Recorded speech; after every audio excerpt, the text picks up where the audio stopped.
والسلام على من لا نبي بعد. أما بعد فأعوذ بالله من الشيطان الرجيم. بسم الله الرحمن الرحيم. يا أيها الذين آمنوا اتقوا الله وكونوا مع الصادقين. قابل قدر محترم قائد ابن قائد حضرت مولانا عطاء الرحمن صاحب دامت برکاتهم العالیہ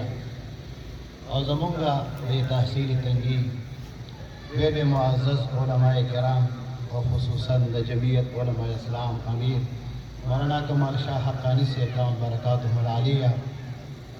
د هغې نن هغه کوششونو ستاسو مخې ته دی چې په دې سیمه کې الحمدلله هر وخت همتن په دغه د جمعیت علماء اسلام په دې پلیټفارم باندې هر ځای کې کوششونه کوي او هغې نن تاسو ته وایي چې الحمدلله دلته کې موږ سره مختلف کسان په دې جلسه کې شمولیتونه کوي او الحمدلله د دې علماو باندې د ټولو اتفاق دی مخکې په تاریخ کې هم اوس هم او بیا هم او تاسو خو لا پرېږدئ موږ خصوصا دا څومره علما او مدارس والا دې ته پته لګي چې جمعیت علماء اسلام په کوم پلیټفارم باندې کار کوي او څنګه کوي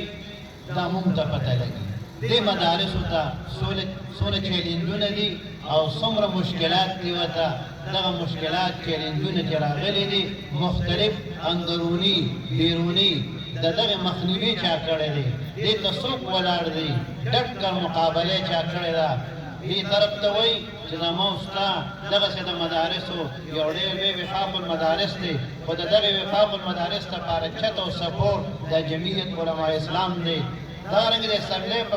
پتلو باندې الحمدلله هلته هم اواز اوچت کړی دی یوازې اواز نه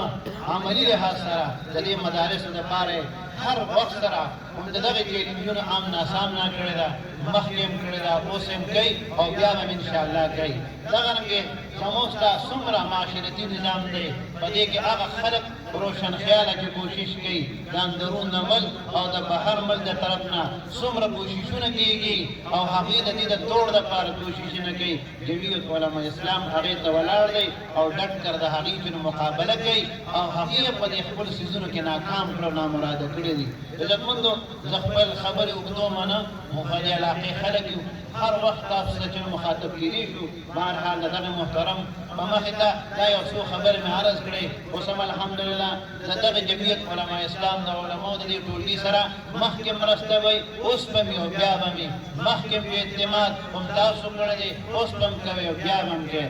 آخر دعوانا الحمدلله رب العالمین